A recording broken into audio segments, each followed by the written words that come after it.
आज रुई 3600 मध्ये मोफत समोसा वाटप. तर मित्रांनो, विषय काय आहे चला तुम्हाला लगेच पुढे सांगतो आणि मग तुम्हाला पण लगेच कळेल. तर मित्रांनो नमस्कार, स्वागत आहे तुमचं आमच्या मिनी ब्लॉग मध्ये. तर मित्रांनो विषय इथून सुरू झाला का आज गाडी कोण चालवणार. तर तेवढाच हाफिज म्हणला की आज तेरा बाई जोगिंदर गाडी चालेंगा. मग काय हाफिजने टाकला पहिला गिराणा. आम्ही निघालो नाश्ता करण्यासाठी. तर मित्रांनो ही शाळा बघू शकता तुम्ही. आज रविवार असल्या कारणाने इथं गाजावाजा अजिबात सुद्धा नाही बरं का. मग आम्ही आमचं नाश्त्याचं हॉटेल शोधत पुढे गेलो आणि भेटलं काय आमचं नाश्त्याचं हॉटेल. मग आम्ही 3 जण पण खाली उतरलो आणि मग ठरलं आमचं आज काय खायचं. तर आमचं टार्गेट फक्त समोशापुरतच मर्यादित होतं, दुसरं काय खायचं नव्हतं. परंतु तिथं गेल्यानंतर आमच्या तोंडाला पाणी सुटलं नेमके काय खावं. पण मग काय आम्ही घेतले समोसे. आम्हाला माहित होतं इथं फ्री वगैरे काही नाहीये.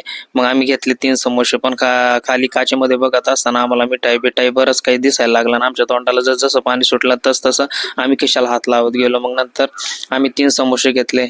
पण समोसे हातात घ्यायच्या अगोदरच आमच्या तोंडाला पाणी सुटलं. कधी ते एकदा शेव मारून हातात येईल असं झालं आणि लागलो काय. मग आम्ही तिघ पण समोसे खायला. पण समोसे खात असताना सगळे तिघ पण समोसे हळूहळू खात होते, कारण की काय तर पैसे कोण देणार. त्याच्यामुळे मग स्पर्धा सुरू झाली. मग कोणी किती पण हळू खा किंवा किती बी फास्ट खा असं काहीतरी बडबड हाफिज करीत होता. पण माझं तर ठरलं होतं तुम्ही किती फास्ट खा किंवा हळूच खा, पैसे तर मी देणार नाहीये. कारण की नाश्त्याला तुम्ही आणलं म्हटल्यावर मग तुम्हीच पैसे द्यायचे. तिकडं हाती सुद्धा मुंगीच्या वेगाने तो समोसा खात होता. इकडे सगळ्यांचे समोसे अर्धे संपत होते आणि इकडे मग मी तर चाटून पुसून आणायचा माझा रट्टा चालू होता. मग नंतर कटाळून शेवटी हाफिजने पैसे दिले आणि खुश झाला. मग आम्ही तिथून निघलो आणि आमचं ठरलं का आता याच्यानंतर चहा प्यायचा. मग आम्ही चहा वगैरे घेतला आणि पुढे निघालो की आज रुई 3600चा बाजार आहे. मग आम्ही बाजारात एंट्री करत असताना हाफिज आमची मागून शूटिंग काढत होता. ते आम्हाला चालायला मजा येत होती आणि असं करत असताना घुसलो काय आम्ही बाजारात. आणि बाजारात घुसल्यानंतर आम्हाला हा बाजार कमी आणि जत्राच गावची वाटायला लागली. मग आम्ही घ्यायचं तर काहीच नव्हतं. मग आम्ही फक्त भाव विचारायचो, पुढे जायचो आणि पुढे जायचो. आणि तुम्ही बघू शकता की या बाजारात अशी कोणतीच गोष्ट नाही, खाण्यापासून पिण्यापर्यंत तर घेण्यापासून चपलापर्यंत अशा सगळ्याच गोष्टी या इथं भेटतात.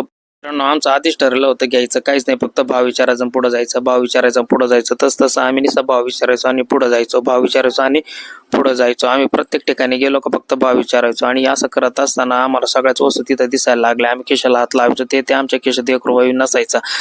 मग आतिशने आजीला विचारलं का बैलाची जोडी किती रुपयाला आहे. तर मग आजीने सांगितलं का 150 रुपयाला 2. आणि बाजारातून आम्ही घरी जायला निघलो. तेवढ्यात भेटला आम्हाला या गावचं एक अँटिक पीस. तो म्हणजे साहेब तुम्हाला चहाच पाजायचा आहे मला.